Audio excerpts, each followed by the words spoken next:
Hey guys, this is Mac from Venture Addicts, and if you haven't watched this before, I and my partners run a media company where most of our revenue is made in high-end video production, and this has afforded us to see some pretty cool places in the world. This channel is just us sharing the ups and downs of entrepreneurship and travel as we grow, and hopefully giving you guys some tips to grow as well. So since the last social media marketing vid got some traction, we've got a flood of questions regarding the subject, asking for more specifics like what content to post, when to post it, what camera to use, what do contracts look like, and ultimately, what clients are you looking for?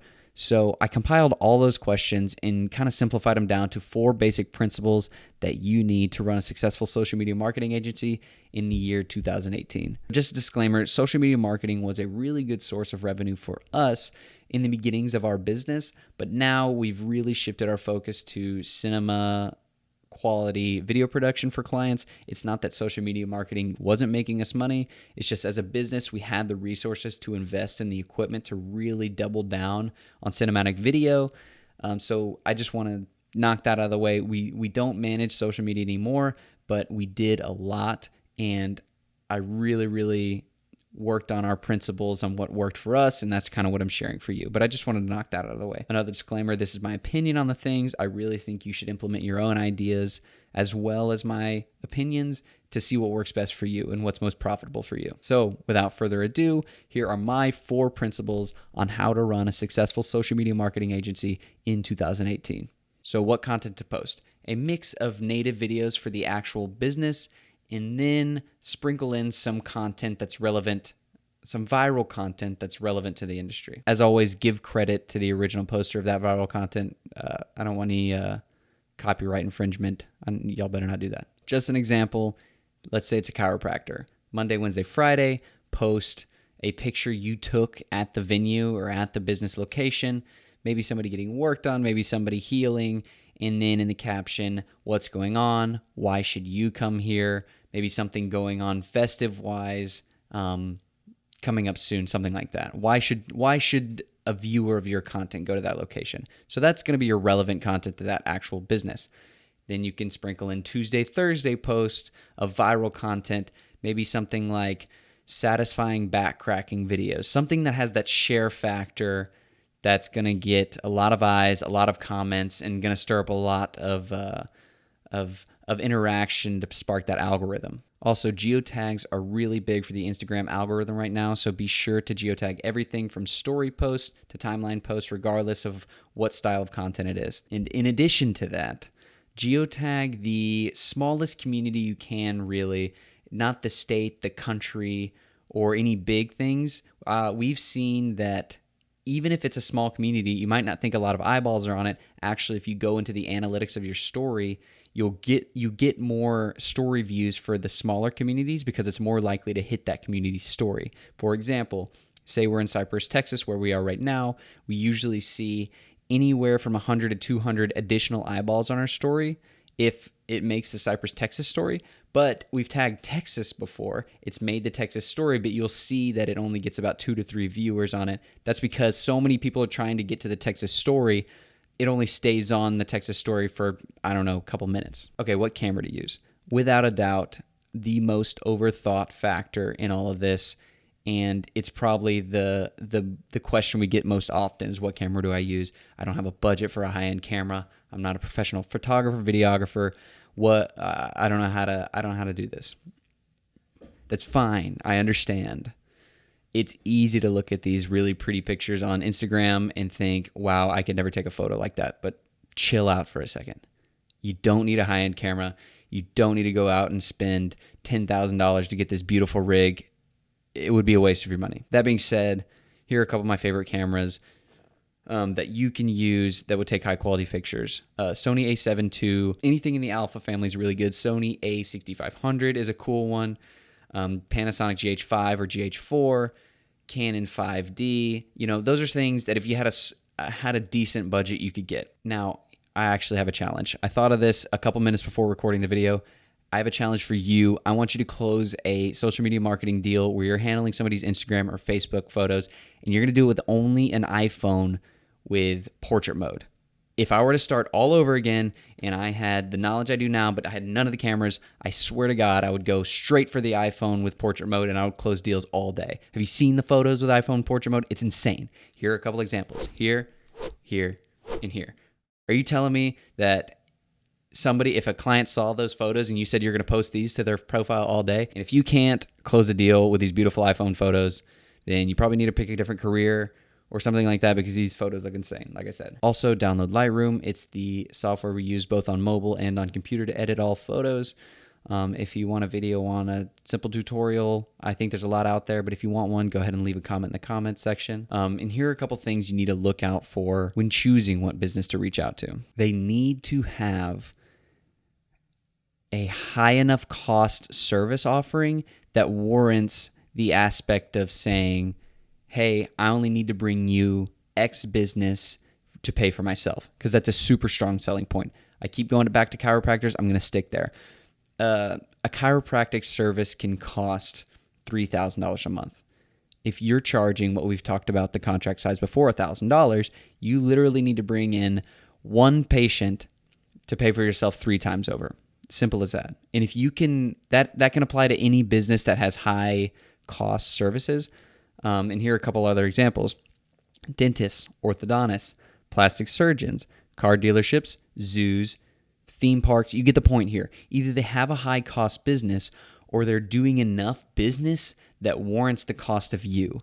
If you're shooting for businesses that aren't generating enough cash flow, or maybe the owner's living paycheck to paycheck, a modest life, from a small coffee shop, I don't know, something that doesn't generate too much cash flow or cost too much for the basic consumer to go get, they're not necessarily going to have the cash flow to afford you. And that's okay. You just need to avoid those and go for the high yielding businesses.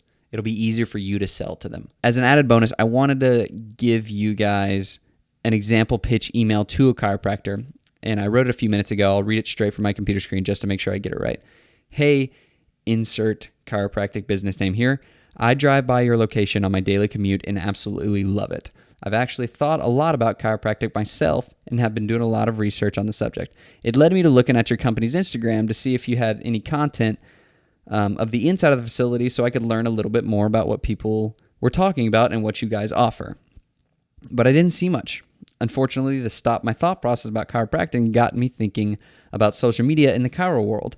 I looked around for pages, and I actually didn't see a lot, and no chiropractors are really doing this at all. I feel like people in local areas check social media as much, if not more, than Google nowadays. I feel like if somebody were to jump on it, it could impact their business. Anyways, I'm sorry for the long email. If you'd like to talk social media, I have a few ideas about what might work for you and how to grow your business, maybe get you a few more clients. I'm free this week on whatever day you're free. And I'd also love to see the inside of your facility myself in person. Sincerely, regards, all the best, whatever, your name. The point of this email is to start off in a way that makes it seem like you're interested in their service, not to start by selling. Start off in a way that sounds personal. I love your facility. I drive by it all the time. I was wondering what you offered. I've actually been thinking about this. Something that makes it seem like you're entering the conversation for them, not so much for yourself. Don't be selfish with this. You're looking out for them. You're solving their problems. Sell to their problems, not your own problems, not your lack of money problems. And we have that problem all the time too. Don't take it personally. And midway through this email, it's going to seem like you changed thought and because of some unknown factor and went into thinking about the service that you offer. It's some psychological shit. I don't know why it works. I just know that it works for us. So my challenge to you is to send that to 50 chiropractors or orthopedic surgeons. Just change the business name. Send that to 50 of the business of your choice, and then reply in the comments what kind of responses you got. If it doesn't work, your town either sucks or I don't know what I'm talking about, and you should probably find another YouTube mentor to give you information on this subject. So my last and final principle is, what do contracts look like that we use when we approach a client, or when we get to the closing period? What do we have them sign? And I'm only going to go through the basic principles of this because ultimately you really don't have to have too much of a headache on this. We've made money through handshake deals, and in the long run, you're not going to want to do that. But if you get caught up in what the contract looks like. What do you write down on the piece of paper? What are these ultimately, it doesn't matter. If you can sell yourself and provide a good service, you don't have to sign anything. They'll give you money. It's fine. Just grow your business, worry about the contract stuff later, but ultimately in the long run, it is important. So here's some basic principles that you need to think about when contract writing. So I'm going to go off the basis of what I said in my first video. This is going to be a $1,000 service, and it's going to go month to month, but basically $1,000 a month, and that's for your management of the social. We'll go into another video some other time about ads, and they pay on top of that for ads. Payment is always due at the beginning of the month. Again, some more psychological shit that goes on. It's just something that needs to be done. It's because once you give money, your expectations are different, not lower or higher, just different of what results they expect. Look into it. It's true. We do it. It works. Start by a 2-month commitment and then month to month after that. The reason you want to do this is it takes away the chance for the client to run away and get cold feet before you're able to provide results. And you don't want a week after you start posting content for the client to say, where are my followers? Where's my new business? Well, calm down.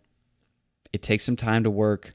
Just like anything that's good, give it some time, post some good content, write some good captions, do the right things, and you'll grow the following with time. But this is just a way to help your own mental stability so you're not worried about the client running away a weekend. And I know it might be scary to kind of slide a contract across the table because you might be going into their head and saying, what are they thinking? What are they thinking about them signing a contract? Are they going to feel locked in? Are they going to feel taken advantage of? Some people might, but the point of the contract is to help yourself, to keep yourself and the client safe. And ultimately, whether you want it to or not, it's going to weed out the unprofessional clients. If you have a client that is unable to sign a contract, it just means they're not business savvy. It really is an unprofessional thing to do not to sign a contract. We've had no contract agreements bite us in the ass before. So we always do contracts from now on, and I think you should too. But again, don't let it get caught up, especially in the first. Don't let it stop you from making money in the first 1 or 2 clients. Literally just get the ball rolling, learn how to ask for money, and move forward. So that's it. My 4 principles for running a successful social media marketing agency in 2018. Like and comment on this video. Some other people asked us about Facebook advertising. There's a ton of videos on the subject, so I don't want to just throw another video up there on the subject, but we're pretty good at it. If you want that, comment Facebook advertising video, please, in the comments or something along those lines, asking for it in the comments below. If not, still do leave a comment. We really want a lot of viewers on these videos. I just want to put it out there. We want to grow our subscribers. We want to grow our viewers, and we want to help you guys a lot on both the business side of things and the content creation side of things. Because like I said, the media company that we run has really, really afforded us to do a lot of cool things in this world. That includes meeting a lot of cool people and seeing a lot of cool places. So if we can help you guys do that too, we'll make content all day for you guys. Peace.